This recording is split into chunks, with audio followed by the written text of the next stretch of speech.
Olá, estamos começando mais um Dicionário ESG. Seja bem-vindo. Eu estou aqui com a Bianca Rocha, nossa repórter do Instituto Global, e trago para conversar com a gente sobre o S da sigla ESG, Gabriela Augusto.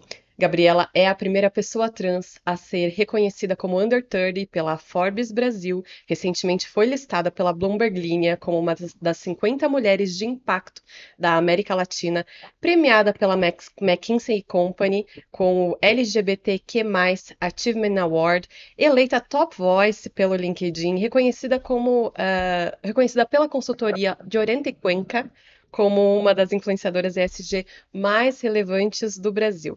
Gabriela também é palestrante, professora de MBA na área de ESG e me dá a alegria dessa entrevista hoje. Bem-vinda, Gabriela. Bem-vinda.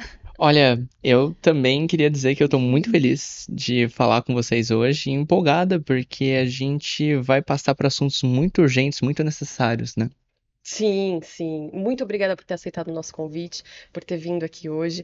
E, Gabriela, eu quero abrir essa entrevista com uma pergunta mais geral para a gente ir entrando aí um pouco na sua experiência. Qual é a sua formação, formal, acadêmica, e como que você começou a trabalhar no universo corporativo? Bom, eu sou formado em Direito na PUC de São Paulo e algo que eu gosto de ressaltar é que eu fui bolsista lá na universidade. Eu digo com muito orgulho que eu sou filha das ações afirmativas. Eu entrei pelo ProUni, que era um programa do governo, né? Pensando na inserção de algumas camadas sociais da universidade e também por cotas raciais. Então, assim, eu comecei a cursar direito aqui na faculdade da PUC de São Paulo em 2012. E isso já foi um choque para mim, assim, foi um momento de uma realização, mas de outro lado um choque, porque eu percebi que eu era uma das poucas pessoas negras ali, não só do meu curso, mas da universidade. Eu ainda não tinha passado pelo meu processo de transição de gênero, isso só aconteceu nos últimos anos do curso, e nesse segundo momento, quando eu me afirmei enquanto uma mulher trans, aí sim eu me vi completamente sozinha. Eu me vi sozinha na universidade, assim, não sabia, não conhecia outras pessoas trans ali no meu curso, e mais sozinha ainda considerando o mercado de trabalho. Eu olhei para as empresas que eu gostaria de trabalhar, gostaria de estar, e eu não vi pessoas parecidas comigo. Eu não vi pessoas negras em posição de destaque, não vi tantas mulheres também em posição de liderança, e não lembro de ter visto nenhuma pessoa trans. Então, eu busquei oportunidades em grandes escritórios de advocacia, importantes empresas de consultoria, e eu comecei a me questionar se seria possível que eu tivesse numa organização assim. Tanto é que eu comecei a considerar uma carreira, uma carreira no Estado. Eu comecei a considerar um concurso público. Eu me lembro de um momento que foi bem marcante para mim, numa aula de Direito Processual Penal. O professor, nessa noite, eu tava estudando no noturno, né? A sala tava vazia, assim, era eu e umas 8 pessoas assistindo aquela aula. E eu me lembro do professor explicando como que funcionava o concurso para se tornar juiz, o concurso para magistratura.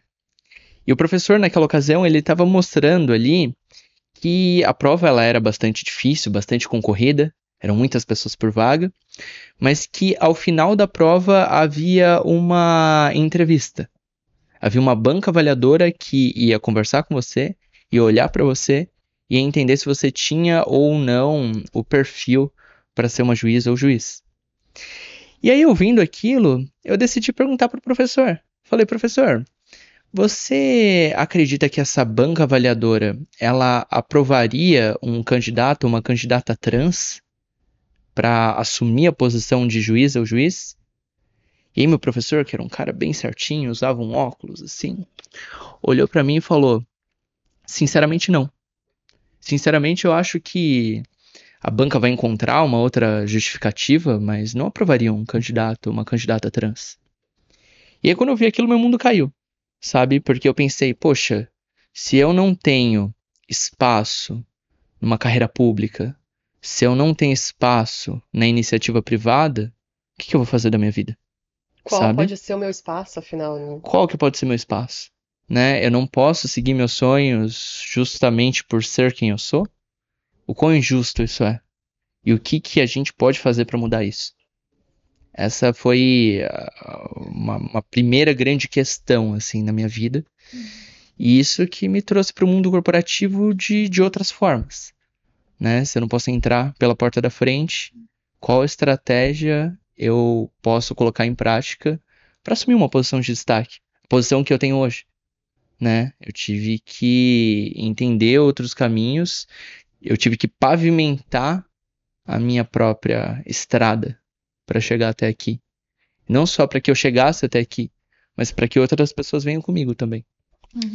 Você já tem observado na sua atuação, Gabriela, um pouco o produto disso, dessa educação corporativa, da cultura empresarial se modificando por meio do seu trabalho e de outras representantes também, no sentido de abrigarem, acolherem, começarem a trabalhar mais com o olhar da diversidade, da inclusão e do respeito? Ou é cedo para dizer? Bom, nós podemos falar sobre as mudanças, sim, principalmente num período pós-2020. Né? Em 2020 nós tivemos fatos bem importantes no que diz respeito à diversidade e inclusão no mundo corporativo, porque nós tivemos uma comoção ocasionada pelo caso George Floyd, né? O movimento Black Lives Matter. Isso gerou uma pressão por parte do público consumidor, da sociedade em geral, sobre as empresas. Né? Aqui no Brasil nós tivemos o assassinato daquele rapaz na grande rede de supermercados, né? Então, tudo isso levou a um aumento no investimento em ações de inclusão, principalmente em grandes empresas, né? Isso provocou mudanças. A gente pode dizer que tivemos assim importantes uma leva grande de contratações de pessoas negras, de pessoas trans, um crescimento de consultorias de inclusão como a minha, como a Transcendemos, também. Isso foi um fenômeno bem interessante de se acompanhar, é inegável que muita coisa mudou, mas ainda mudou aquém do necessário, né? Muito aquém do esperado. Então, assim, hoje a gente ainda encontra dificuldades de ver pessoas negras em posição de liderança, né? Mulheres em posição de liderança. Assim, se a gente olha, vou citar um exemplo. Nos mais altos níveis hierárquicos das organizações, os conselhos de administração, a gente encontra taxas em torno de 1% de conselheiros e conselheiras negras, sabe? Eu sou a primeira conselheira em uma grande organização que é trans, sabe? A primeira. Eu e meu time buscamos por outros dados públicos e a gente não encontrou outras pessoas como eu nesse nível hierárquico. Né? Se a gente for mencionar aqui pessoas trans em posição de destaque no mundo corporativo, eu consigo contar nos dedos das minhas mãos. É verdade. Né?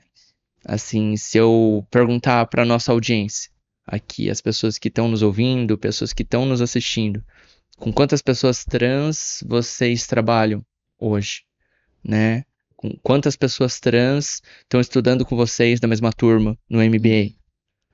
Provavelmente não são muitas, né? E cabe a nós perguntar o porquê disso. Cabe a nós perguntar quais são as barreiras que impedem com que essas pessoas estejam aqui conosco. Gabriela, você mencionou o caso do George Floyd, que de fato foi muito marcante, causou grande comoção nos Estados Unidos, mas repercutiu no mundo todo também o caso brasileiro, aí da grande rede de supermercados, que a gente também se lembra bem o que aconteceu, foi recente. E a gente está tendo essa conversa agora, num momento muito próximo ali que você pessoalmente sofreu uma violência esteve envolvida ali com amigas também, ou com outras pessoas que também sofreram violência que estavam com você. Você pode contar pra gente um pouquinho do que aconteceu neste caso e no mais também de como você enfrenta a resistência nos espaços que você busca ocupar, como você é recebida, quais são esses principais desafios em termos de violência mesmo, de gênero, violência de outros preconceitos também, oriundos de outras outras formas de violência, violência simbólica, também não é só violência física, né? Bom, na última sexta-feira, eu e uma amiga, nós estávamos em Alto Paraíso, que fica em Goiás, e nós fomos violentadas fisicamente por outras mulheres e também por homens, indiretamente, que se omitiram. Mas antes de falar do caso específico, eu queria dar uns passos atrás. Uhum. Eu me lembro que há um mês eu fui em uma palestra, aliás, eu apresentei uma palestra para conselheiros, alta liderança em uma outra organização. E em determinado momento uma pessoa levantou um dado, se eu não me engano, um dado da ANTRA, Associação de Pessoas Trans e Travestis, de que uma pessoa trans aqui no Brasil tem uma expectativa de vida de 35 anos. Não sei se vocês já leram algo a respeito, Não. se também as pessoas que nos assistem já tenham visto, ouvido esse dado.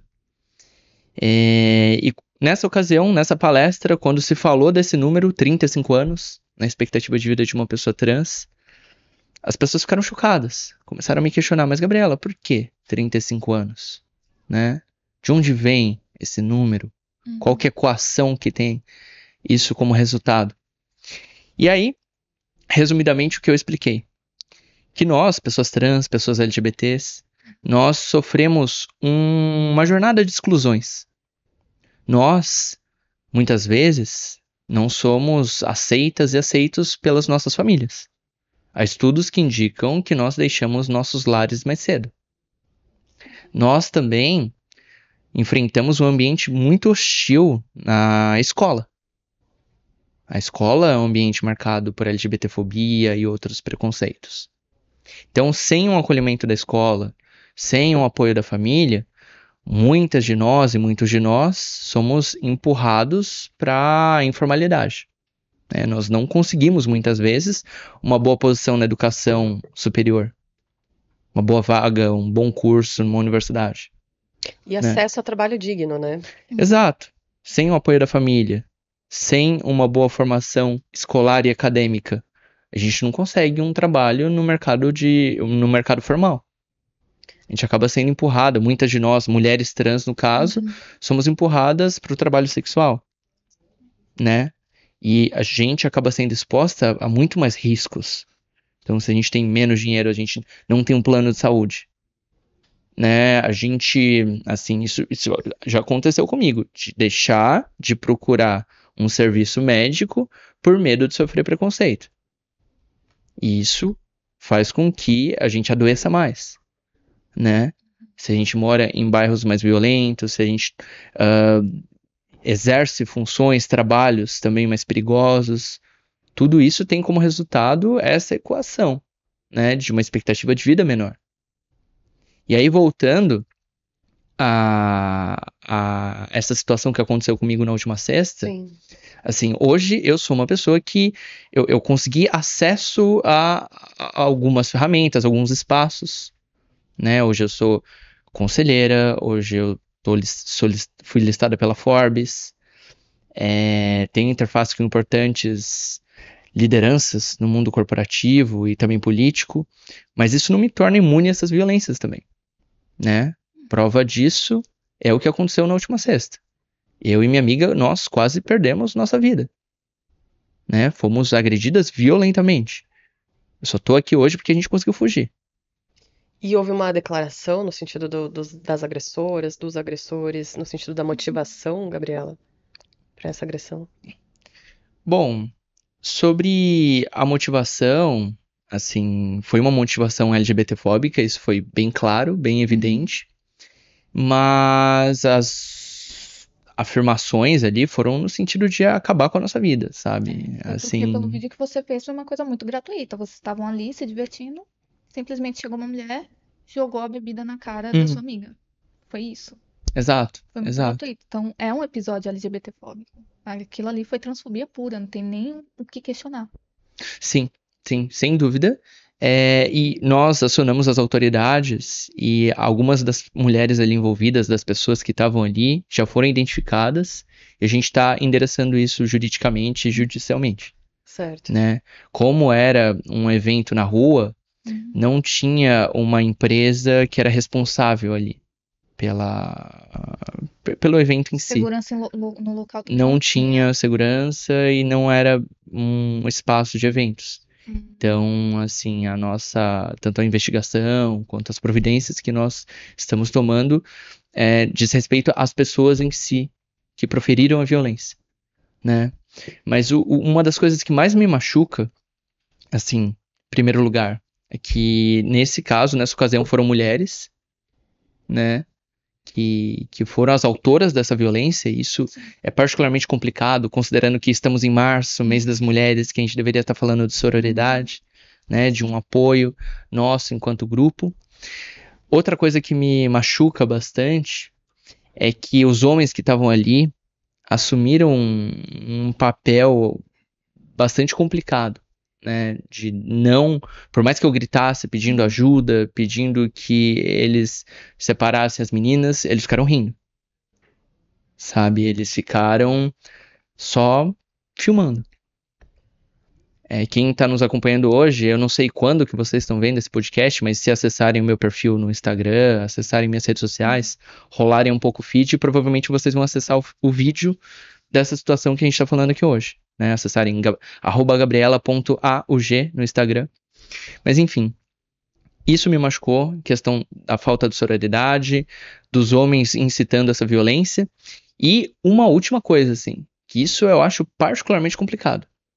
Eu publiquei esse vídeo nas minhas redes sociais e eu tenho recebido muitos comentários de pessoas apoiando essa violência. Sim. Pessoas falando que a gente apanhou pouco. Pessoas falando que homens que se vestem de mulher deveriam queimar no inferno, deveriam ser penalizados assim. São termos que eu nem gostaria de falar aqui nesse podcast, mas que ressaltam que esse não é um caso isolado, né? Não foram 5 pessoas, 8 pessoas ali que eram pessoas más. É toda uma cultura, né? Uma cultura que penaliza o que foge da norma, né? E eu acho que o nosso papel aqui hoje, nesse podcast, o papel das pessoas que estão assistindo a gente é questionar essa cultura. Pensar em que tipo de reflexões a gente pode levantar, né? Que espaços como esse a gente pode criar para não continuarmos reproduzindo essa cultura. Para pensarmos em um outro cenário onde as pessoas sejam livres para serem quem são. E não se machuquem por conta disso. Não tenham seus sonhos ceifados pelo preconceito, né? Tanto no momento de lazer, que foi o caso da última sexta, como também no mercado de trabalho. Né? Que as pessoas possam trilhar suas carreiras, ascender a uma posição de liderança, trabalhar com o que bem entendam, independentemente de quem são. Exatamente. Como na sua atuação, Gabriela, você propõe que as empresas do mundo corporativo, as lideranças, os empreendedores, os empresários lidem com a cultura de ódio dentro do ambiente de trabalho? Porque essas pessoas que estão aí fora, aqui no momento de lazer, se deram a liberdade de te atingir ou de te agredir, essas pessoas estão aí empregadas, estão atuando. E no momento que uma empresa toma conhecimento de um comportamento como esse, de um funcionário, como lidar? Né? A gente tem visto também a cultura do cancelamento, também demissões sumárias, esse é um caminho. Mas para além disso, como educar essas pessoas, usar as ferramentas, você é palestrante também, né? Usar as ferramentas da educação para levar uma alternativa que seja respeitosa, que proponha um progresso, sabe? Um progresso do pensamento, da cultura, que pode partir da sociedade e vir para as corporações, mas também pode fazer o movimento inverso, né? Partir das corporações e espelhar, de repente, pessoas melhores na sociedade. Sim, alguns caminhos, algumas estratégias. No meu dia a dia, o foco do meu trabalho é ajudar outras organizações a se tornarem mais inclusivas. E para isso, eu e minha equipe, nós desenvolvemos um framework. Nós dividimos as lideranças, essas pessoas aliadas da inclusão, em 3 grandes grupos. O primeiro grupo é de pessoas que não entendem os desafios enfrentados pelas pessoas negras, pelas mulheres, pelas pessoas LGBTs. Elas simplesmente não concordam que há uma desigualdade, né? Não concordam que há uma desigualdade de gênero, não concordam que há uma desigualdade racial. Essas pessoas do grupo 1, elas vão olhar para as ações de inclusão e vão trabalhar contra. Elas vão se irritar com essas ações. Já o grupo 2 é um pouco diferente. O grupo 2 é formado por pessoas que entendem essas desigualdades. Elas olham e pensam, poxa, sim, de fato, as mulheres ganham menos, poxa, de fato, existe preconceito contra LGBTs, mas essas pessoas do grupo 2 não assumem para si a responsabilidade por essa mudança. Elas não têm o que a gente chama de ownership, né? Elas não têm uma intencionalidade, elas não arregaçam as mangas para construir essa mudança, né? Elas acham que pensar diversidade, pensar inclusão é responsabilidade do RH, de um time específico da empresa, tem alguém cuidando disso já e ela não precisa se preocupar. Agora o grupo 3 é o grupo de pessoas que entendem os desafios, as desigualdades do mundo e se colocam como a ponte para que esses desafios sejam transcendidos. Essas pessoas entendem que elas têm acesso a algumas ferramentas e que podem usar essas ferramentas para impactar positivamente a vida das pessoas que estão no entorno. São pessoas que muitas vezes têm a caneta na mão, muitas vezes elas podem contratar mais pessoas negras, mais pessoas LGBTs, entendem que o pouco que elas possam aprender no dia a dia sobre inclusão, elas podem compartilhar com seus colegas, compartilhar com seus familiares, que vão se posicionar, né, diante de uma situação de violência. Assim, para fechar um pouco essa minha explicação e até a aplicação desse framework, eu diria que no dia a dia é mais fácil trazer as pessoas do grupo 2 para o grupo 3. Né? O movimento, a gente tem como foco trazer as pessoas do grupo 2 para o grupo 3. As pessoas do grupo 1 são um pouco mais difíceis de lidar. Né? São pessoas, às vezes, convictas de que Não é com elas. Isso tá não muito... é com elas. Você acredita que isso que você acabou de falar tá muito atrelado à geração passada? Não. Até porque a discussão sobre diversidade geracional, ela é um dos focos, né, dos programas de inclusão hoje. Diversidade. Né? A gente tem que tomar cuidado até com alguns estereótipos de que pessoas mais velhas, pessoas com mais idade, não vão conseguir lidar com essa conversa. Né? Eu acho Conseguir entender também sobre. Exato. Eu acho que a gente tem que até tomar um pouco de cuidado com isso. E considerar o seguinte, que há pessoas de diferentes idades que vão ter uma postura mais tradicional, né? Há pessoas de diferentes idades que vão estar ali no grupo 1. Então, esse não é um dos critérios. Eu acho até interessante, assim, quando me procuram e falam, Gabriela, tudo bem, você vai fazer uma palestra, um treinamento lá no meu escritório, mas eu quero ver você falar disso lá na fábrica. Né? Que lá na fábrica a galera não vai entender. E muitas vezes é o contrário. Sabe, você pega ali uma alta liderança que vai estar convicta que não vai estar nem aí para essa conversa. E aí, de outro lado, você pega alguém da fábrica que, cara, se você usa uma abordagem certa, a pessoa super vai abraçar a causa. Eu tenho um exemplo aqui de um treinamento que eu fiz para os terceirizados de um shopping center. Então era a galera ali da segurança, os carinhas que ficavam andando de moto no estacionamento, sabe? Galera da limpeza, bombeiro, todo mundo que estava ali no shopping passou por esse treinamento e fui eu que conduzi. E aí, em certo momento, eu estava falando sobre o termo traveco. Que a gente não usa o termo traveco por conta do sufixo eco. Né? O sufixo eco, ele passa a ideia de algo diminuído, algo menor. Eu falei, é melhor usar o termo travesti ou o termo pessoa trans, né? E aí, eu me lembro que nessa ocasião, enquanto eu explicava isso, uma das pessoas ali da segurança levantou a mão e falou, Gabi, a gente também não gosta de ser chamado de guardinha. né? Quando chama a gente de guarda, de guardinha, aí a gente fica irritado. Eu falei, galera, olha, é diferente, né? Quando me chamam de traveco e quando chamam vocês de guardinhas, mas também é parecido, né? Vocês não se sentem menos? Não é um termo que diminui vocês? Eles falaram, sim. Eu falei, pois é. Se vocês não gostam de ser chamados assim, por que chamariam alguém de traveco, né? E aí a gente super se conectou. Eles super pensaram, caramba, poxa, Gabriela, a gente precisa repensar nosso vocabulário, né? A nossa forma de ver esse assunto. Então, assim, não se trata de, tal nível hierárquico não vai entender, tal faixa etária não vai entender. Não, se trata de usar os argumentos certos, a abordagem correta para se conectar com essas pessoas e trazer elas para a nossa busca aqui, por respeito e igualdade. Sim. Quer fazer alguma pergunta, minha? Não, pode ir, eu vou seguir. Você é uma consultora hoje, o seu trabalho, sua atuação, portanto, é pontual nas empresas.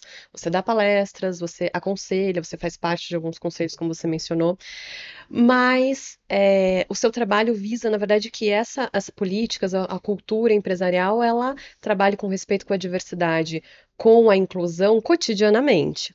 Justamente porque é importante a representatividade no cotidiano, dentro, né?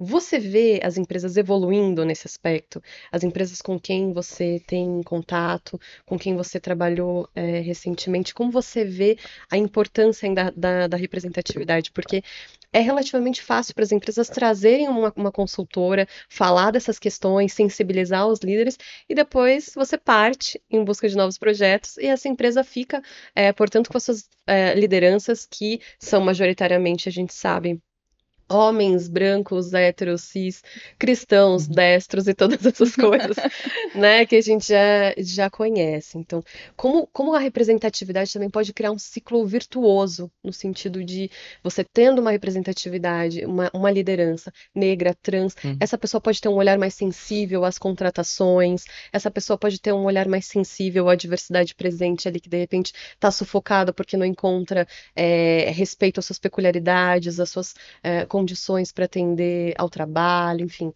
Queria que você falasse um pouco sobre isso. Caramba, uma pergunta longa, com vários desdobramentos. Mas, assim, eu acredito que uma estratégia de inclusão corporativa de sucesso, ela é baseada em 3 pilares, que são dados, transparência e consistência. Dados, assim, porque a gente não pode supor o que está errado e supor o que precisa mudar. Não, a gente precisa ouvir as pessoas. E a gente pode fazer isso por meio de pesquisas anônimas, né, entendendo a demografia do nosso conjunto de colaboradores, até mesmo do conjunto de clientes, né? Entender como essas pessoas estão se sentindo, quais desafios elas vivenciam no dia a dia. Esse é um primeiro ponto. Tendo os dados, a gente consegue entender onde a gente está para definir para onde a gente quer ir e desenhar como a gente quer ir. Além disso, sobre transparência. As pessoas precisam saber o porquê. O porquê e o para onde, né? Então, se a gente roda uma pesquisa perguntando para as pessoas qual que é a identidade de gênero delas, como que elas se entendem com relação à sua classificação racial, né? As pessoas precisam saber que isso não é uma mera curiosidade, né? A gente não está bisbilhotando a vida delas. Não, a gente precisa dessas informações para fortalecer uma cultura de respeito para que todo mundo se sinta bem-vindo ali. Então, alinhar isso, falar disso com transparência, falar das ações que a gente está fazendo, isso é fundamental. Assim, não se trata de se colocar como empresa 100% inclusivas, de que onde tudo isso já tenha sido resolvido. Não. Se trata de se colocar como organizações e até mesmo como pessoas que estão comprometidas a melhorar. E o último ponto é consistência, que a galera desliza muito. Né? Eu vejo muitas empresas lançando grupos de afinidade, iniciativas e compromissos de inclusão, que só funcionam ali nos primeiros 3 meses. E isso é um problemão. É um problemão. Porque se você inicia uma coisa que esfria no meio do caminho, você não vai voltar para estaca 0. Você vai voltar para o -5. Né? Você precisa depois, para retomar tudo isso, reconquistar todas as pessoas, sabe, aquela confiança que foi perdida no projeto, Você precisa correr atrás e é muito mais difícil, sabe? Do que a partir do zero. Então, consistência é a chave do sucesso. A gente ter diferentes ações em diferentes vias, times, frentes de atuação de um negócio. Porque diversidade e inclusão não é assunto só para RH. A gente precisa pensar isso nos times de produto. Não importa a nossa solução aqui, com que business a gente trabalha. A gente pode ter um produto digital, a gente pode ter uma construtora, a gente pode ter um shopping center, a gente pode ter qualquer produto ou serviço. A gente precisa pensar nessa solução tendo como um dos princípios, um dos pilares a inclusão, né? Pensar a nossa comunicação também, tendo como um dos pilares da inclusão, pensar nossa gestão de pessoas. Isso deve ser um pilar do negócio e isso deve ser feito com consistência. Então, acho que a conversa começa daí. Agora, sobre a importância de ter representatividade, né, principalmente em lideranças, ter essa inclusão nos times, eu recomendo, para quem está nos assistindo hoje, uma série de publicações da McKinsey & Company, que se chama Diversity Matters. Na tradução, Diversidade Importa. São relatórios publicados desde 2015, se eu não me engano, o último é de 2023, que apontam os benefícios da inclusão no dia a dia. Então, dos insights que as pessoas pesquisadoras da McKinsey trouxeram, né, nesses documentos é que uma empresa onde há uma cultura de respeito é uma empresa onde as pessoas vão trabalhar com um sorriso no rosto. E se essas pessoas vão trabalhar com um sorriso no rosto, é natural que elas estejam mais inclinadas a contribuir com boas ideias. Né? Se uma pessoa tem segurança psicológica ali num time específico, é natural que ela se engaje mais nas suas tarefas, sabe? É natural que isso se reverta em mais inovação, mais criatividade, mais produtividade. Uma equipe inclusiva, ela é conhecida por um comportamento maior de colaboração, sabe? De uma cultura maior de diálogo aberto. São coisas que nós queremos nos nossos times, nas nossas equipes. E a chave para isso é a inclusão. E isso não é uma opinião pessoal minha, Gabriela. São conclusões de estudos de importantes consultorias como a McKinsey & Company, né? Então, é fundamental para o sucesso dos nossos negócios, das empresas do futuro, né? Elas precisam ter lideranças inclusivas, precisam ter essa representatividade distribuída uniformemente nos seus níveis hierárquicos e precisam ter a diversidade como um dos princípios dos seus negócios. Você falou uma coisa, você falando isso, me peguei muito pensando nisso, né? Eu estava fazendo algumas matérias sobre, e uma coisa que eu tenho muito em mente é, a sua empresa, ela tem estrutura para receber uma pessoa trans? Se essa pessoa trans chegar hoje, primeiro dia de trabalho dela, ela precisa ir no banheiro, ela é uma mulher trans, ela vai poder usar o banheiro das mulheres sem ser perseguida? Se alguém lá reclamar pro seu chefe, olha, uma mulher trans acabou de usar o banheiro das mulheres, como é que vai ser? Sabe? E o endurecimento, desculpa, gente, de políticas mesmo da empresa, de como fazer com que essas mulheres e essas pessoas, né, tanto homens trans, mulheres trans, essas pessoas trans, se sintam seguras. Por exemplo, essa pessoa trans, se ela sofreu algum episódio de transfobia, ela vai se sentir segura o suficiente para chegar no seu chefe, que normalmente, com certeza, é muito difícil, gente, vai ser um homem branco e falar pra ela, olha, acabei de sofrer uma transfobia. Como é que vai ser agora? Eu vou ter que continuar trabalhando com a pessoa que fez isso comigo? Então, assim, também é muito da educação que a gente tem que dar para as pessoas, porque a gente não tem essa educação. A gente não tem essa educação em casa, a gente não tem essa educação na escola, por exemplo. Então, a gente vai ter que aprender de algum lugar. E talvez esse lugar também possa ser empresas, né? Enquanto a gente não tem políticas públicas dentro de escola e a gente também não tem essa educação dentro de casa. E essa, inclusive, era uma pergunta que eu tinha para fazer, porque algumas empresas dizem que não contratam pessoas trans porque falta mais educação para elas. Né? Ao meu ver, contrate essa pessoa e capacite ela, então. Porque senão você nunca vai ter uma pessoa trans, vai ser difícil. Nossa, te ouvindo Né? agora, eu fiquei Então- na dúvida se falta educação para as pessoas trans ou se falta educação para as empresas que vão Exato. receber, né? É até ambíguo. Mas interessante você ter trazido esse ponto e eu queria abordar alguns temas Sim, na resposta à sua pergunta. O primeiro ponto é um exemplo, uma situação que aconteceu comigo em uma empresa que me chamou para uma reunião presencial, porque eles estavam interessados em contratar mais pessoas trans. E aí, nessa reunião, eles falaram, Gabriela, mas e aí? Onde estão, né, as travestis? Onde vivem, o que comem? Como trazemos elas pra cá, pros nossos times? Porque nós precisamos de pessoas trans. E aí, durante essa conversa, em vários momentos, as pessoas que estavam ali, eram umas 5 pessoas numa mesa como essa, assim, um pouco mais longa. E em vários momentos ali naquela conversa, as pessoas me trataram no masculino. Se referiram a mim como ele, ele falou tal coisa, tal, tal. E eu fiquei pensando, cara, olha só, né? Eles estão tão interessados em contratar pessoas trans, mas aqui não há o mínimo, É. né? O respeito ao nome é um direito básico, né? Tá relacionado a um direito à dignidade. Então, assim, nesse exemplo, a gente pode falar que é uma empresa que precisava de um letramento Sim. primeiro, né? Uma Uhum. revisão ali das políticas, processos. Mas isso também é bastante complicado, assim, é um ponto bastante sutil que eu gostaria de abordar com cuidado aqui com vocês que estão nos ouvindo e com a gente está conversando. Que, ok, essa empresa, no meu exemplo, não estava preparada para receber pessoas trans. Uhum. Mas também seria particularmente complicado falar, não vamos contratar, vamos preparar a empresa primeiro. Uhum. Porque parece bastante cruel, assim, você falar, não, a gente não contrata pessoas trans porque a gente não está preparado. E desestimula, né, talvez, a continuidade do trabalho. Exato.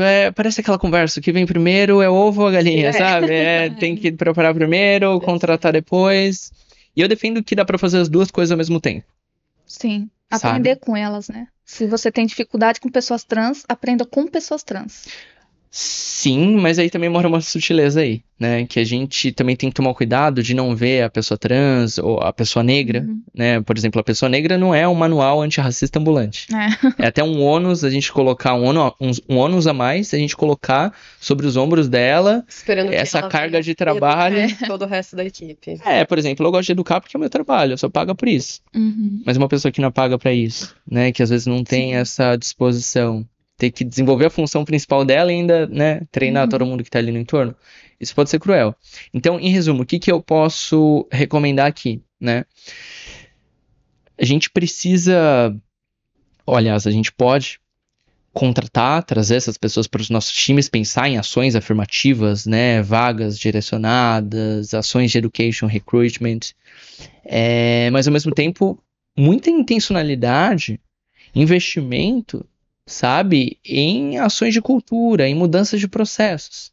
A gente pode ir mudando essa cultura e mudando essa empresa na medida em que a gente vai trazendo também essas pessoas para estarem conosco. Acho que dá para fazer tudo isso ao mesmo tempo e é importante lembrar que é possível que a gente coloque em prática ações em diferentes frentes, né? É aquilo que a gente estava falando antes. Não é assunto só para RH, é assunto para comunicação, é assunto para produto, assunto para infraestrutura física do lugar. Né? Se a gente está falando de pessoas com deficiência, se a gente está falando de pessoas negras, de pessoas trans, podem ser necessárias mudanças arquitetônicas, né? Mudanças nos nossos sistemas, e a gente pode fazer isso tudo ao mesmo tempo. E sobre isso é importante sempre ter intencionalidade. Porque eu já ouvi muito durante a minha carreira lideranças, empresas se posicionando da seguinte forma, falando, Gabriela, aqui a gente não olha a cor da pele, né? Aqui a gente não vai olhar o gênero da pessoa, aqui a gente contrata pelos skills, né? Se a pessoa tem habilidade...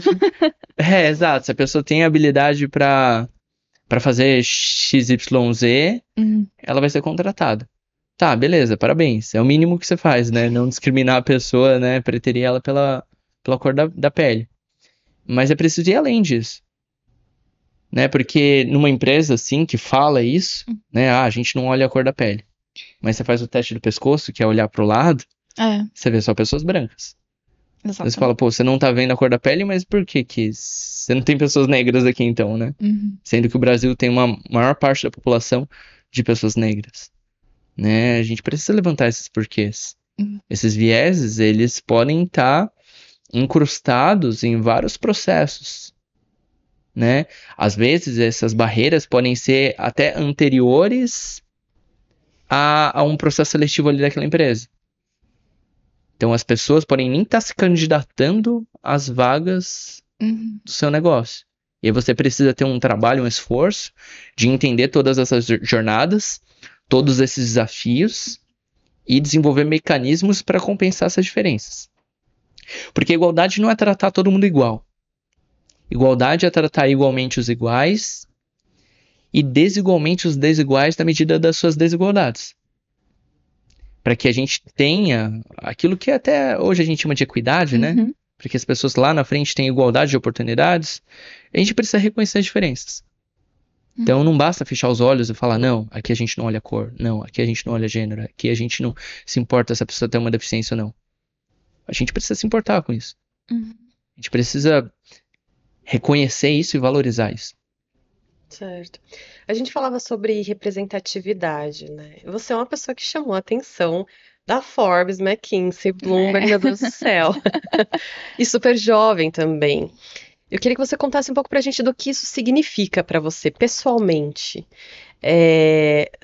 Ter um trabalho tão reconhecido assim, e também profissionalmente como isso se reflete também na sua autoridade, na credibilidade da tua atuação. Bom, eu acho. Eu entendo que, de um lado, isso me coloca como uma certa representante de alguns grupos. Então, Sem pessoas dúvida. trans, pessoas negras que muitas vezes não chegaram onde eu cheguei. Então, eu tenho que, de alguma forma, trazer as demandas das minhas comunidades, Esses dos meus grupos. grupos. Exato.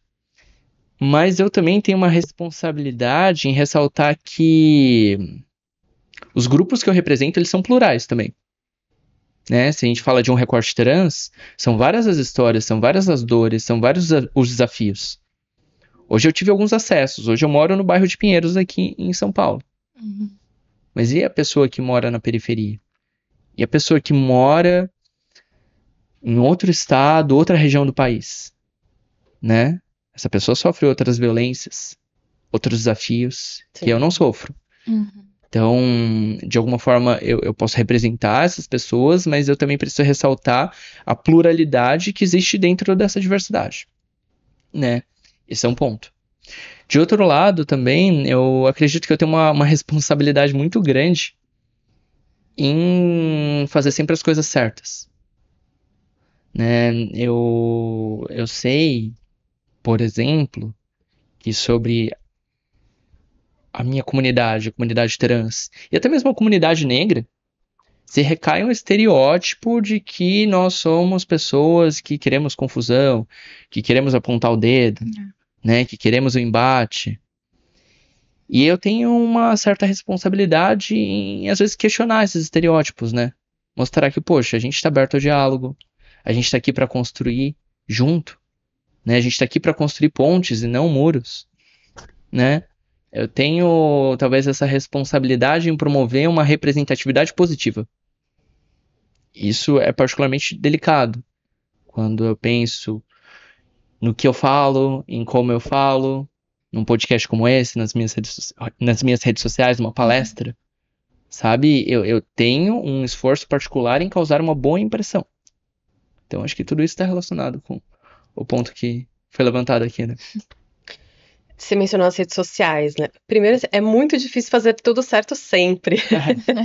É um trabalho hercúleo, assim, inclusive de se auto-observar o tempo todo. E as redes sociais tornam a nossa comunicação muito mais fluida, né? É muito mais fácil errar. E os holofotes também são muito intensos, né? Qualquer. É isso que a gente mencionou, a cultura do cancelamento e os dedos apontados, enfim. Exatamente. Quais são os cuidados que você toma e como as redes sociais também podem ser ferramentas de trabalho para você? Porque é ali que a gente percebe quem é quem. Aproveita e diz pra gente sobre isso até de uma forma mais ampla, porque, por exemplo, você postou um vídeo, né? Publicou um vídeo sobre a violência que sofreu e já tá recebendo muito hate sobre isso, né? Então, como você também lida com esses haters? Bom, sobre posicionamento, uma postura que eu assumi é a de não apontar dedo, a de não falar de inclusão, de diversidade sobre uma perspectiva de culpa. Então não vem aqui apontar e falar, ah, você é homem branco, você que é cisgênero, você que é hétero. Não, não é sobre culpa, é sobre responsabilidade. É sobre olhar as ferramentas que estão à nossa disposição e usar elas para ajudar outras pessoas, né? E não só ajudar também, né? Não só entender que diversidade e inclusão são uma mera caridade, um mero favor. Não, a gente está falando de algo capaz de gerar valor para toda a sociedade, né? Então a empresa ganha com isso, o cliente ganha com isso, o colaborador ganha com isso. E aí, assim, o meu posicionamento é: você que me ouve agora, você pode ser uma pessoa branca, mas também você pode ser uma pessoa aliada no combate ao racismo, né? As pessoas que me ouvem agora, mesmo que não sejam LGBTs, podem ser pessoas aliadas no combate à LGBTfobia. Então a minha postura é de trazer esse convite, né? De falar desse assunto de uma maneira leve, de uma maneira didática. Tem muita gente que é preconceituosa, não por uma maldade intrínseca, mas simplesmente por um desconhecimento. Então, acho que o nosso papel é multiplicar a informação sobre esse assunto, é trazer ele de uma maneira leve, às vezes até de uma maneira divertida, né? Isso é um pouco da minha postura, do meu posicionamento. Agora, você falou dos hates, das redes sociais. Isso é particularmente difícil para mim. Assim, eu passei por uns momentos assim bem tristes de me sentir um pouco cercada, sabe? Poxa, eu sofri isso na última sexta, né? Tava num momento de lazer. Um momento que eu queria esquecer de tudo isso, sabe? Eu tenho meu trabalho sobre diversidade e inclusão, que é difícil. Eu ouço coisas muito complicadas nas minhas palestras, nos meus workshops. Eu sempre tenho que responder com um sorriso, porque isso faz parte da minha postura, algo que eu acabei de falar aqui, né? Eu absorvo muito dessa violência no meu trabalho. Então, no meu momento de lazer, eu quero simplesmente esquecer, assim. Não quero pensar, não, mas a questão trans, mas a questão da violência, Não, quero esquecer, eu quero ouvir minha música, quero ficar aqui. E não é isso que acontece. Eu sou sempre lembrado o tempo todo, sempre sou confrontada com essa violência. No meu momento de lazer, no momento que eu tô em casa, sabe? Tô mexendo na internet, nas minhas redes sociais, também recebo esses comentários, recebo uma série de ataques. Então, assim, isso é algo que não deve ser ignorado quando a gente fala, por exemplo, de saúde mental. Uma coisa que muitas vezes a gente esquece é que um colaborador negro da nossa empresa, uma pessoa colaboradora trans, ela pode estar sofrendo uma série de violências do caminho de casa dela para o trabalho. Esses dias eu fui fazer um workshop lá em Salvador, um workshop para pessoas de RH, né? E aí eu entreguei lá a dinâmica, foi legal. E aí a gente foi almoçar com os alunos ali, os participantes do workshop. E eu me lembro que eu sentei numa mesa de mulheres e eu tô contando isso, não quero me colocar como vítima, assim, eu só quero mostrar como é difícil fugir, né, dessas violências. Mas a gente foi almoçar e aí a gente tava conversando, eu e umas mulheres ali, e aí em determinado momento começaram a me chamar no masculino, assim, falar, ele disse tal coisa, ele. E aí perceberam que isso era um problema e pediram desculpas pra mim. Eu falei, não, tudo bem, acontece. A gente erra, né?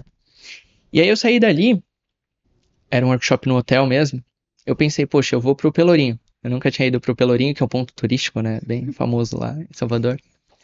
Aí peguei um Uber, e quando eu tava chegando perto do Pelourinho, eu falei, vou passar numa farmácia, eu queria comprar, não sei, um remédio e aproveitar e comprar uma água com gás. Eu sou viciado em água com gás. E aí eu fui pagar isso, entrei na farmácia, né, peguei os itens, fui pagar. E aí a moça falou, tá aqui, ó, suas coisas, amigo. Desculpa, amiga. Eu falei, não, tudo bem, acontece, as pessoas erram, né? Ela me chamou de amigo. Eu saí dali com a minha sacolinha e cheguei no Pelourinho. E aí quando eu cheguei no Pelourinho, eu lembrei que eu tinha uma reunião. Eu pensei, caramba, eu tô com o notebook aqui na mala, preciso achar algum lugar com Wi-Fi, né? Algum café, alguma coisa assim. E aí eu vi lá do lado um restaurante que parecia silencioso, parecia ser um lugar perfeito, né? Pra fazer uma reunião rápida. E eu entrei, fui super educada, né? Boa tarde, tudo bem? Se eu consumir aqui, eu posso usar o Wi-Fi, posso ficar ali no canto. E a pessoa que me recebeu virou pro lado e falou, ó, o rapaz aqui quer usar a internet. E aí eu fiquei assim, confusa, né? Pensando, nossa, mas será que tá falando de mim? Né? Eu tava, sabe, de cropped, saia, maquiagem, assim, dava pra ver que, obviamente, eu não tava me apresentando como um rapaz. Sim. E que eu era a única pessoa ali, né? No primeiro momento eu me questionei se estavam se referindo a outra pessoa, mas não. E aí até insistiram assim, ah, mas ele vai ficar aqui, ele. E aí eu saí de lá, assim, meio desnorteada, sentei ali no Pelourinho e comecei a chorar, sabe? Porque num espaço de 40 minutos, 3 pessoas invalidaram, assim, a minha identidade, sabe? Num percurso Uhum. de 5 quilômetros, isso aconteceu comigo. Então imagina só o dia a dia de alguém que num percurso como esse sofre essa série de violências. Abre seu Instagram, sofre uma série de violências. Sai pra dar uma volta, sofre uma série de violências. Isso faz muito mal pra saúde mental, sabe? Isso faz muito mal pra saúde física, né? Então é algo que a gente precisa considerar. Antes da gente ligar aqui os microfones, a gente tava aqui numa conversa informal, eu até falei, corrija-me se eu estiver errada, da tal sigla que já mudou algumas vezes nos últimos anos, LGBTQIAP+. Não sei se eu falei certo ou não falei. E você começou ali uma explicação, eu falei, guarda pra quando a gente ligar os microfones. Você quer contar pra gente um pouco o que você pensa sobre isso, Gabriela? Nossa, excelente ponto. Eu sempre digo que para muitos dos assuntos relacionados à diversidade e inclusão, não existe um certo e errado. Até essa própria ideia, né, do certo e errado, Problemática. ela não faz bem assim para muitas das nossas conversas. Porque veja esse exemplo da sigla. Há diferentes formas de se referir ao nosso grupo, à nossa comunidade. Uhum. Uhum. Então, aqui no Brasil, existe a Aliança Nacional LGBT+, o Fórum de Empresas LGBT+. Acho que até a própria ONU usa LGBT+, Uhum. né? De outro lado, há pessoas que preferem usar LGBTQIAPN+. Né? Não existe um certo e errado. Depende um pouco do objetivo, da organização, até da região. Uhum. Nos Estados Unidos, é mais comum usar LGBTQ. Né? Aqui o Q de queer, ele é mais incomum. As pessoas não sabem muito bem o que significa queer, por exemplo. Posso até explicar rapidamente, Por né? Por favor. Exato. Assim, em resumo, eu diria que queer parece até uma visão de mundo, assim. Queer tem a ver com olhar para essas fronteiras de gênero e sexualidade, né? Do hétero, do homo, da pessoa trans, da pessoa que não é trans, e borrar essas fronteiras, né? Numa perspectiva queer, isso não importa, essas divisões, assim, né? Sei que é um pouco nebuloso explicar sobre isso, é que é complexo mesmo. Mas perceba, pelo fato de não ser algo tão discutido, tão utilizado, assim, as pessoas preferem usar outras siglas. Aqui na Transcendemos, aliás, na minha empresa, né, que eu fundei, eu prefiro usar LGBTI+. Por quê? Porque, de um lado, existe um esforço em trazer representatividade ali nas letrinhas, mostrar que são vários outros recortes, para além das pessoas, né, que são homens gays, mulheres lésbicas, então, trazer representatividade. Mas, de outro, tornar isso simples. Tornar isso atrativo para as pessoas que não fazem parte do grupo, para que queiram se aproximar da comunidade, da discussão. Então, eu prefiro essa sigla um pouco menor. E várias organizações aqui no Brasil também seguem por esse caminho. Mas não vejo problema em usar LGBTQIAPN+, por exemplo. Aproveitando que você mencionou a sua empresa, eu lembro que a Bianca te deu uma apertadinha e você não. Acho que ela deslizou. Sobre os banheiros, sobre a questão dos banheiros e sobre se hoje a sua empresa consegue fazer uma jornada interessante para receber pessoas trans. Eu não sei quantas pessoas tem na sua empresa, como é que é a sua Fala atuação. um pouquinho sobre Eu ela. acho que é legal você trazer um pouco da sua própria experiência como empreendedora, como empresária, e como você organiza um pouco essa operação em torno da diversidade e da inclusão. Legal, legal. Assim, eu comecei com a Transcendemos em 2017 e na época eu ganhava R$ 300 por mês. Nossa. A vida da empreendedora brasileira é dura, é dura. É que assim, nessa época eu tava na faculdade e aí eu fazia a iniciação científica. Então eu tinha uma bolsa, né, uma remuneração de R$ 300 que, né, R$ 300. E eu peguei e juntei esse dinheiro, consegui R$ 1.000, mil e pouquinho, e aí eu comprei uma impressora. E aí com essa impressora e uns pacotes de folha A4, eu fiz um livrinho. Um livrinho que eu batizei de Manual Empresa de Respeito. E aí nesse livrinho eu coloquei os principais conceitos sobre como promover uma cultura e uma organização positiva para mulheres, para pessoas com deficiência, para pessoas negras, uma cultura de respeito, né? Uma cultura de igualdade. E aí eu redigi o livrinho, eu diagramei, eu imprimi, eu recortei, eu grampeei, fiz vários deles. Coloquei debaixo do braço e comecei a ir em empresas que ficavam perto de onde eu morava. Nessa época eu morava num lugar chamado Taboão da Serra, Ah, que é uma região mais periférica aqui de São Paulo. Sim.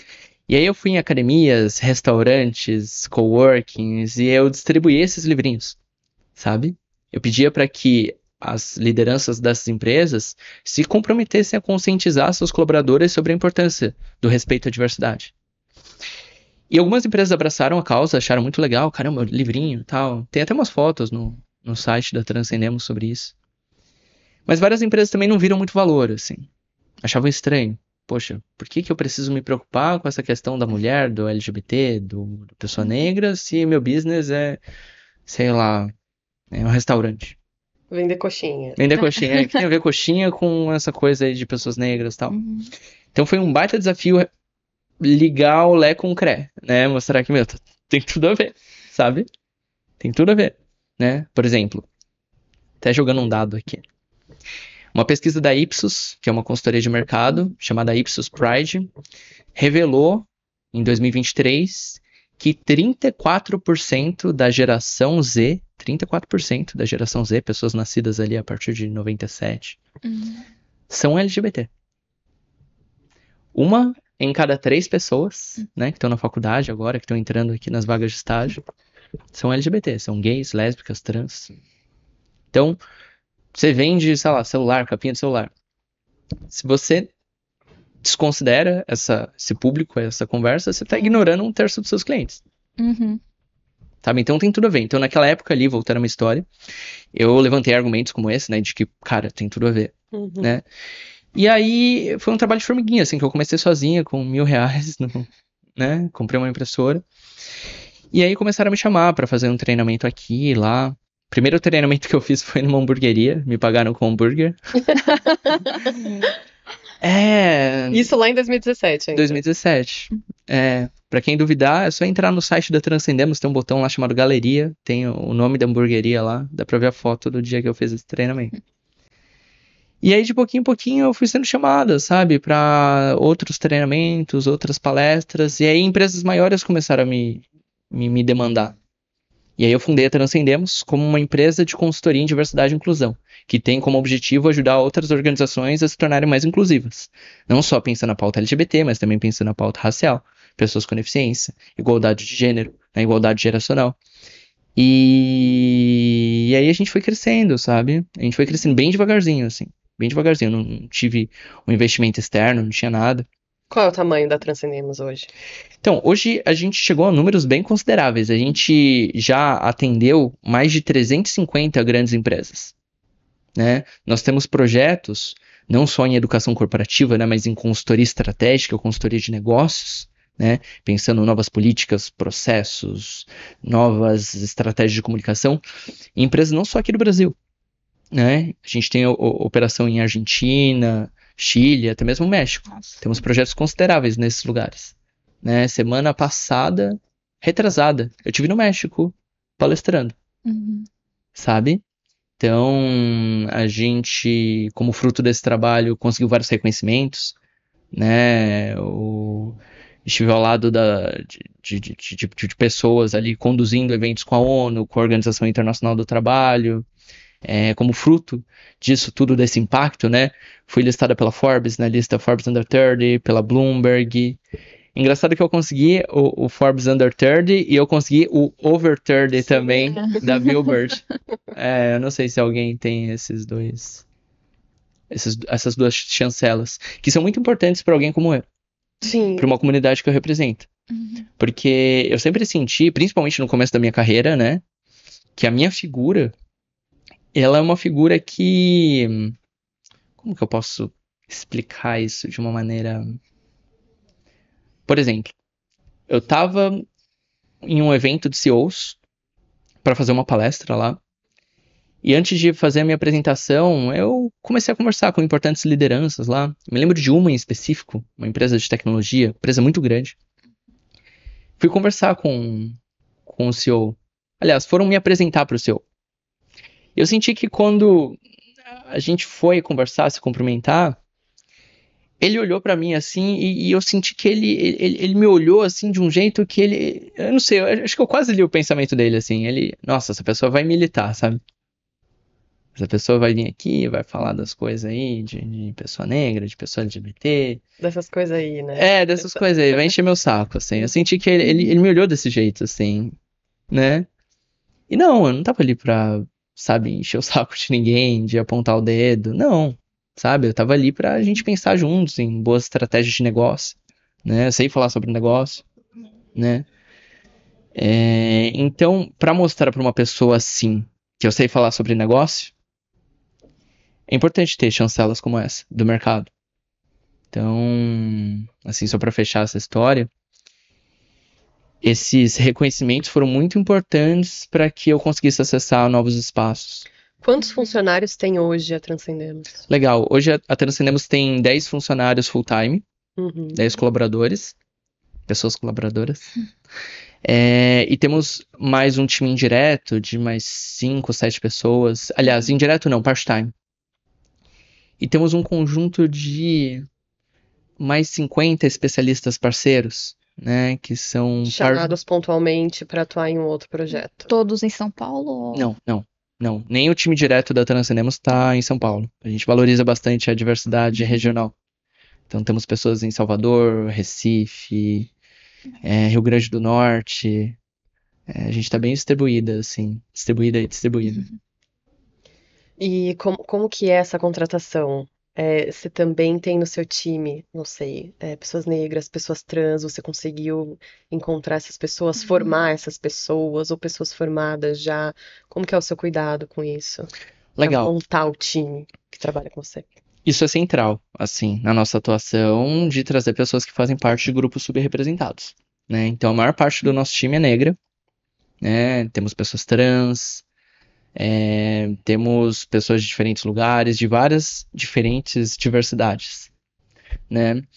E uma coisa que, assim, como que eu posso dizer isso também? Não acho que é difícil encontrar pessoas de grupos subrepresentados que sejam capacitadas, né? É o grande argumento, né? Não encontramos pessoas. Queria muito encontrar aqui um diretor, uma diretora negra para minha empresa. Não encontro no mercado. Esse é o grande. E daí a proposta até que a Bianca mencionou. Bom, então treine essa pessoa, então forme essa pessoa, traga uma pessoa e faça essa liderança Também emergir. é uma questão política também, amiga. Por que que a gente tem, por que que a gente não tem tantas pessoas formadas assim negras? Que é outro A problema. maioria das pessoas na USP é o quê? Branca, são pessoas ricas que conseguem pagar R$ 1.000. Gente, R$ 1.000 é um absurdo num cursinho, sabe? E aí a gente tem pessoas negras que normalmente vêm da periferia. A grande quantidade é de escolas públicas. A gente sabe que a educação é um pouquinho precária lá. Então, é também essa questão também de educação, acho que política, assim, porque tem que ter políticas públicas para isso, para as empresas também conseguirem entender um pouco isso e trazer mais pessoas para isso, para esse lado. Sim, sem dúvida. Voltando um pouquinho, nossa, que vocês trouxeram pontos tão interessantes. Assim, de um lado, a gente precisa reconhecer que existem barreiras na formação, na educação, no acesso, né, a pessoas negras, pessoas com deficiência. A gente precisa pensar em como a gente investe no desenvolvimento desses talentos, né, também. Então, na Transcendemos, a gente já desenvolveu muitos projetos bem legais com empresas parceiras que queriam contratar, sabe, pessoas negras, pessoas com deficiência, pessoas trans. E a gente deu curso, sabe? A gente deu bolsa. É algo que a gente precisa reconhecer. Mas de outro lado, a gente tem que tomar cuidado em não cair num viés, assim, de falar, a pessoa trans, ela é necessariamente mal formada, né? A pessoa negra é despreparada, não tem que abaixar a barra, né? Aquele papo que é bastante complicado. Não, a gente tem que dizer um show para esses estereótipos também. Tem que ter uma visão assim mais, não sei, mais holística, mais aprofundada da coisa, de ao invés de falar sobre abaixar a barra, repensar se a mesma barra serve para todo mundo. Sim. Eu acho que é um primeiro ponto. Agora, sobre o que você falou no final, eu acho que as empresas têm um papel importante nesse cenário, mas não é o único, é como um quebra-cabeça também. Tem empresa aqui, tem o Estado ali, né? A gente precisa de políticas públicas também, de acesso, permanência. Eu tive com uma importante liderança trans esses dias, e numa conversa, até foi uma conversa com o Banco Mundial, assim, pensando em desafios aqui no Brasil, na nossa região, ela disse, poxa, sem moradia não tem como a pessoa trabalhar, né? Por A exemplo. pessoa precisa morar. A pessoa não tem endereço, como ela vai botar lá no currículo o quê? Então, a gente precisa pensar em políticas públicas. Sem saúde, uma pessoa doente também não consegue trabalhar. Pessoa que também não tem acesso à internet, por exemplo, hoje tudo é tecnologia. Como procura empregos? Como que ela vai procurar emprego? Vai colocar no currículo um telefone para ela? Ou receber, hoje a gente está recebendo muito e-mails, por exemplo. A gente tem todas essas questões. Exato. Eu me lembro de um workshop que a minha equipe a gente estava fazendo ali de Education Recruitment. E era para pessoas trans, assim. Eu me lembro que uma menina estava tendo dificuldade para conectar, que cortaram o telefone dela, ela teve que ir no vizinho para pegar o Wi-Fi, sabe, para conseguir fazer a dinâmica ali da equipe. De pessoas ali, talentos, que estavam em um processo seletivo em outra empresa também. E, meu, eles não tinham 4G, não tinham conectividade no celular, então o recrutador mandava uma mensagem para ele ver, demorava, assim, para responder, sabe? E até aí já passava um prazo para uma coisa ali no processo. Então a gente precisa reconhecer esses desafios, mas ao mesmo tempo tomar cuidado com os estereótipos. Sim. Sim. Você estava falando sobre a dificuldade de se empreender. Acho que muitas brasileiras, muitos brasileiros se reconhecem nessa dificuldade ali do começo. Mas você é um caso de muito, muito sucesso, né, Gabriela? Até porque você furou uma bolha, assim, tem desafios adicionais do empreendedorismo brasileiro, que é justamente a sua questão identitária, a forma como as pessoas te viam, que hoje, com essa quantidade de reconhecimento que você tem, de prêmios, de menções, você já tem um currículo que chega antes de você, né, nos espaços, mas nem sempre foi assim. O que você diria para as pessoas trans, para as pessoas da comunidade LGBT que estão te ouvindo agora, que querem empreender, que têm uma boa ideia, que querem também trabalhar com esse público e que encontram aí todas as dificuldades e os desafios que você encontrou, que você sabe bem quais são? Legal, excelente ponto. Assim, em primeiro lugar, eu quero dizer que foi difícil e ainda é difícil. As pessoas me dizem assim, é explícito, é literal, é verbalizado, sabe? Durante reuniões, que não vão me contratar porque eu sou eu, assim. Ainda hoje isso acontece? Acontece. É uma Assim, então, cultura. num projeto de, poxa, um treinamento para líderes aqui na nossa organização. A gente queria trazer alguém para falar sobre o valor da diversidade nos negócios. Mas, Gabriela, você não tem alguém branco no seu time? Alguém que seja mais parecido com os líderes aqui? Porque a gente tem um pouco de medo de você ser um pouco a mais, assim, falando com eles. Que absurdo. A gente prefere trazer uma outra pessoa. Assim, isso é verbalizado, as pessoas me dizem isso, assim. Preferem não ter uma figura como eu, né, negra, trans, porque isso poderia assustar as pessoas, né.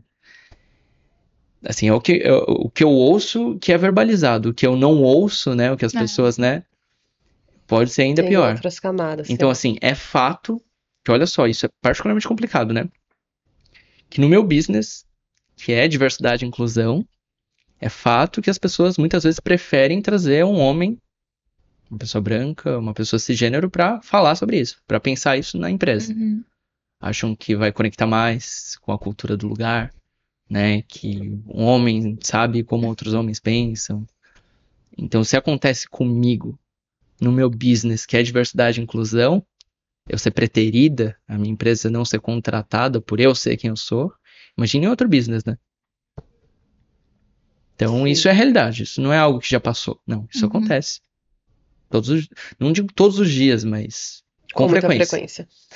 É, exato. Mas agora, o que eu posso dizer para pessoas que queiram empreender, queiram, não sei, trilhar uma carreira? Assumir papéis de liderança. Assim, eu diria que, cara, é difícil.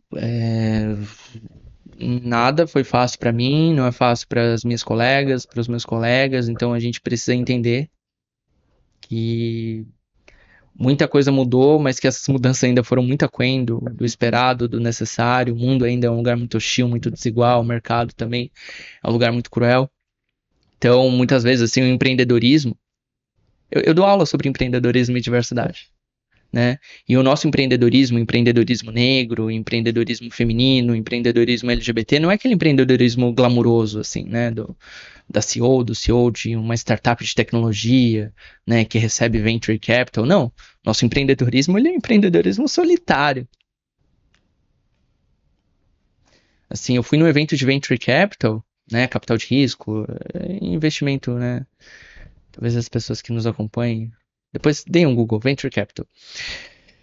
Cara, foi difícil pra mim ali me integrar. Eu sou uma pessoa muito sociável, assim, eu faço relações muito facilmente.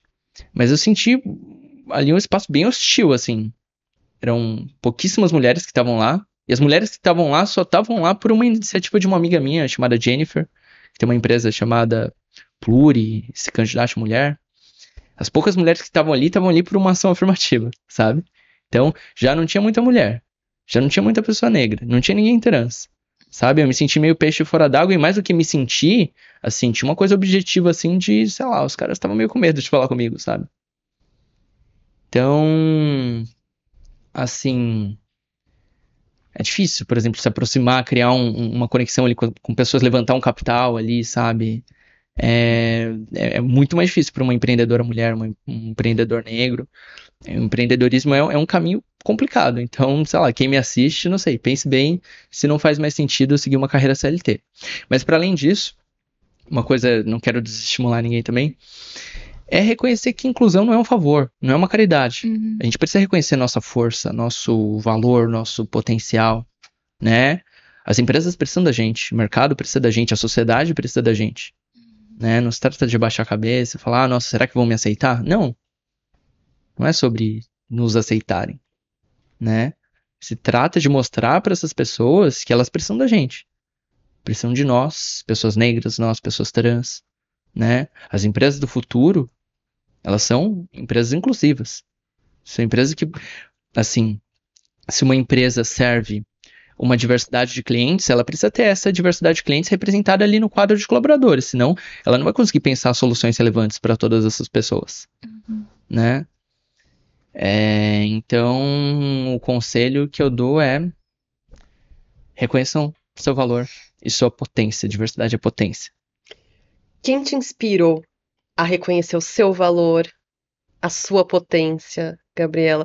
Lá quando você estava começando, na dificuldade da maré, virando teu barquinho, lá quando você estava com seus livrinhos, imprimindo na sua impressora, para quem você olhava, em quem você se inspirava?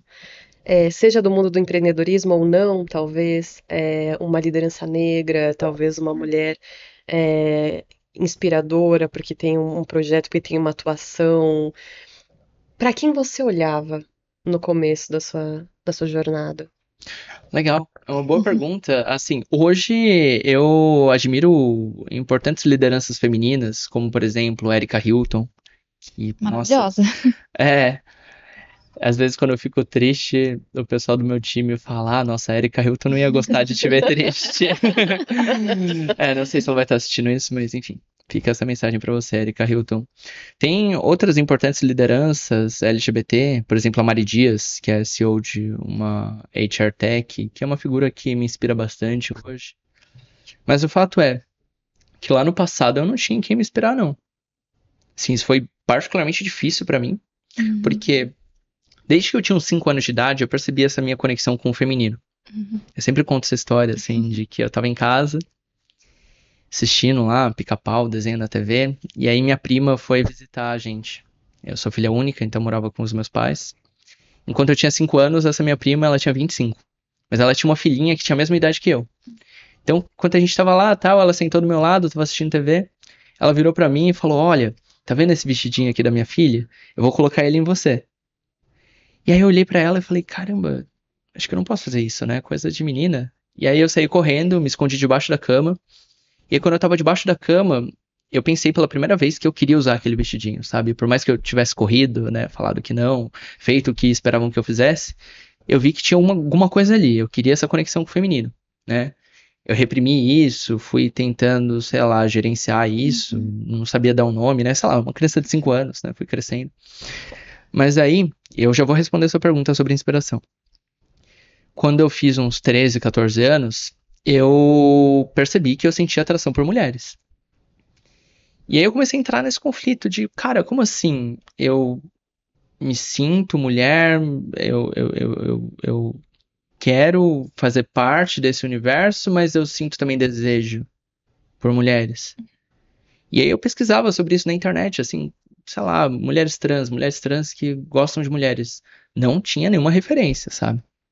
Aí, 2006, 2007, quando eu pesquisava por isso, quando eu pesquisava por mulheres trans, eu só encontrava vídeo de mulher trans sendo presa, de prostituição, de sofrimento, de, sabe, tiro, porrada e bomba. Nessas coisas aí que você estava pesquisando, você tinha mais ou menos quantos anos? Tinha uns 13, E sabe? você já estava em contato direto com essas violências todas, né? Vendo, quando você pesquisava, via todas essas violências. E mais do que ver essas violências, assim, né? Se eu pesquisasse pela palavra-chave, sei lá, pessoas trans, mulheres trans, era tiro, porrada e bomba. Mas eu não encontrava nada sobre uma mulher trans que amava mulheres também. Então eu pensava, cara, tem alguma coisa muito errada comigo, né? Quem sou eu, assim? Eu fiquei, meu Deus, o que que eu faço? Porque eu não tinha uma inspiração, assim, sei lá, uma mulher trans lésbica. Se eu perguntar pra vocês agora, se eu perguntar pra audiência agora, vocês acompanham alguém assim? Saberiam me dizer um, dois, três nomes, né, de mulheres trans que amam outras mulheres? Então, assim, eu não tinha referência de nada, assim. Nem, assim, pensando em algo mais íntimo e nem em mercado de trabalho também, né? Só via, sei lá, gente no trabalho sexual, assim, não via uma liderança CEO trans. Então, pra onde que eu vou ir, assim? Que caminho eu vou trilhar se eu não vejo alguém como eu nos lugares onde eu quero estar, né? Então, eu tive que fazer tudo sozinha. Esse trabalho de reconhecer minha força, meu potencial, meu valor, cara, isso eu tive que fazer eu com eu mesma, assim. Você teve apoio da família para isso ou não? Sim, Uhum. meus pais, eu devo muito a eles, sabe? Tanto é que se vocês rolarem o feed lá do meu Instagram, tem uns videozinhos meus pulando carnaval de peruca, com roupas femininas, assim, e um vídeo bem legal que minha mãe fez, sabe? É, meus pais, eles não entendiam, assim, não sabiam dar um nome pra isso, eles não falavam, ah, nossa, tem uma filha trans. Nem eu sabia também, ninguém sabia. Você é daqui de São Paulo, Gabriela? Sou daqui de São Paulo. Mas eles não reprimiram, assim, eles celebraram. Isso é muito legal. Isso é muito legal. E isso tá documentado nesse vídeo, que dá pra, sei lá, dar uma procurada no meu feed. E eu acho que isso foi fundamental para que eu estivesse aqui hoje. Sim. Né? Por mais que eu me deparasse com uma série de questões internas, de, poxa, como assim? Né? Com o que que eu vou trabalhar aqui? Com quem que eu me espelho? Cadê as pessoas parecidas comigo? Pelo menos eu tive pais que não me reprimiram, assim, que não falaram, ah, isso é um problema, assim, isso é uma doença, isso... Não. Meus pais, por mais que não entendessem, eles estavam do meu lado. E acho que isso tudo me ajudou, assim, nesse processo. E o mais incrível é que hoje eu recebo mensagem de várias pessoas, assim, que falam: caramba, Gabriela, é tão bom ver alguém que é parecida comigo, né? Pessoas que encontram em mim essa inspiração Que você não encontrou que na eu não sua. encontrei em outras pessoas, Sim. né? Isso pra mim me deixa com o coração quentinho. Gabriela, a gente já está encaminhando a nossa conversa para o final. Antes da gente encerrar, a gente queria ouvir um pouco sobre os seus planos para o futuro. Você já conquistou tantas coisas na tenridade. Uhum. O que você almeja? O que que você está mirando para os próximos anos, profissionalmente e pessoalmente, se você puder contar para a gente também. Maravilha. Bom, eu penso em impacto, né? Quantas pessoas a gente pode ajudar, quantas consciências, visões de mundo a gente pode mudar. Então, eu olho para escala. Nesse sentido, nós temos algumas iniciativas mais recentes. Nós temos, por exemplo, a certificação Empresa de Respeito, que é uma certificação para aquelas empresas que estão comprometidas com a inclusão. Nós temos um conjunto de critérios, temos um sistema que avalia a estratégia de inclusão dessas organizações e não só reconhece aquelas que estão em estágio mais maduro, mas também traz um conjunto de recomendações, o caminho das pedras, para que essa empresa se torne uma empresa inclusiva. Essa é uma iniciativa que empolga bastante a gente porque ela é bastante escalável, assim. Então a gente tem atendido muitas empresas a partir daí e a gente espera que a gente tenha um conjunto bem grande de empresas conosco nela. Já temos um número considerável, mas a gente espera que isso aumente bastante nos próximos meses. Sobre a minha carreira pessoal, eu tenho me dedicado à carreira de conselheira, né? Consegui uma cadeira num conselho de uma importante organização, que é o CE, e venho também olhando para oportunidades nesse sentido. Eu acho que isso rompe com vários estereótipos e, de alguma forma, influencia o mercado de maneira geral a olhar para esse assunto. Então, eu estou muito empolgada com tudo que não só eu, o nosso time, a gente está construindo, mas que outros colegas, outras pessoas também mudanças que essas pessoas vêm promovendo na sociedade. Extremamente importante. Gabriela, super obrigada por essa entrevista, obrigada pelo seu tempo, pela sua atenção, obrigada por ter aceitado o nosso convite. A gente espera te receber mais vezes em outras oportunidades, para outros podcasts, outros programas aqui da casa, outras entrevistas também. Esperamos que você cresça, que a sua empresa cresça, que se torne realmente uma referência no Brasil e no mundo. Seu nome já está aí despontando como destaque na América Latina, isso é muito importante para a gente em termos de representatividade, mas também em termos de empreendedorismo, de empresas de impacto no Brasil. A gente fica muito feliz de te receber, de verdade. E obrigada a você, nossa audiência, que nos acompanhou essa conversa aqui até o final. Obrigada pelo carinho, obrigada pela sua atenção e nos vemos na próxima edição do Dicionário SG. Até lá!